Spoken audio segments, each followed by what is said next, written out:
আপনাদের সাথে একটি অপ্রিয় সত্য শেয়ার করি। সেটা হলো আমরা ইংরেজি শিখি অনেক বছর ধরে।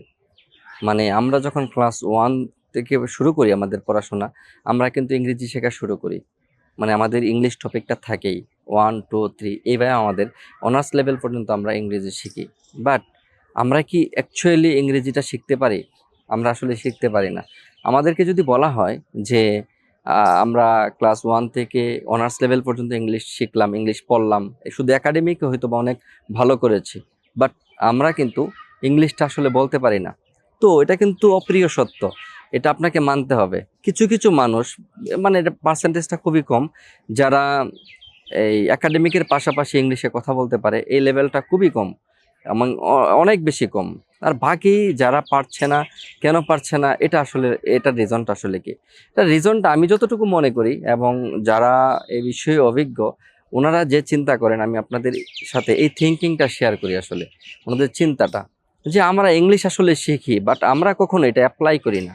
আমরা গ্রামার শিখি অনেক বছর ধরে, আমরা অনেক ভোকাবুলারি জানি অনেক কঠিন কঠিন ভোকাবুলারি যদি আপনাকে বলা হয় যে আপনি এটা মানে অর্থ বলেন, আপনি হয়তো বা অর্থ বলে দিতে পারবেন। বাট আপনাকে যদি বলা হয় যে 4 মিনিট 5 মিনিট বা 2 মিনিট এই বিষয়ে কিছু বলেন, বা আমাদের আজকে পলিটিক্স নিয়ে 10 মিনিট 5 মিনিট বলেন, বা আমাদের সোশ্যাল মিডিয়া সম্পর্কে 5 মিনিট বলেন, আমরা ইংলিশে এটা বলতে পারবো না। কারণ আমরা এটা প্র্যাকটিস করি না, আমাদের প্র্যাকটিসের আসলে অভাব। এই আমাদের ইংলিশ ভাষাটা শিখতে 17 বছর 15 বছর 18 বছর কিন্তু আমাদের গ্রামারই শিখছি আমরা শুধু একাডেমিকের জন্য।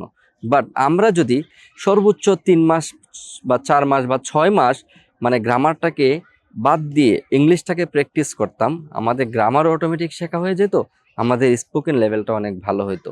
তো আসলে এটা আসলেই অপ্রিয় সত্য যে আমরা অনেকেই চাই যে ইংলিশে কথা বলতে, বাট আমরা এটা বলতে পারি না। তো আমরা চাইলে কিন্তু খুব সহজেই শুরু করতে পারি। তো আপনারা যদি চান যে পুরো একটা সিরিজ আমরা কিভাবে শুরু করব, কিভাবে শুরু করলে আমাদের ইংলিশ অনেক বেটার হবে, তো এটা নিয়ে আমরা নিয়মিত ক্লাস কন্টিনিউ করতে পারি। তো আজকে আপনাদের সাথে এতটুকুই বলার ছিল।